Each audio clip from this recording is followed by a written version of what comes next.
बाबा विश्वकर्मा के जे पूजा होइया 17 सितंबर के मानलियन और 17 सितंबर के सब बड़ा धूमधाम से पूजा करैया।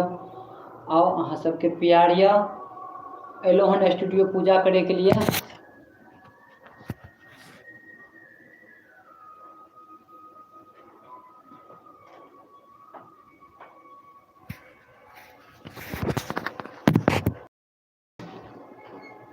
चहेता सिंगर दिलीप दिलवाले और म्यूजिक डायरेक्टर छोटा म्यूजिक डायरेक्टर गोपाल राज।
विश्वकर्मा सृष्टि के नाचैया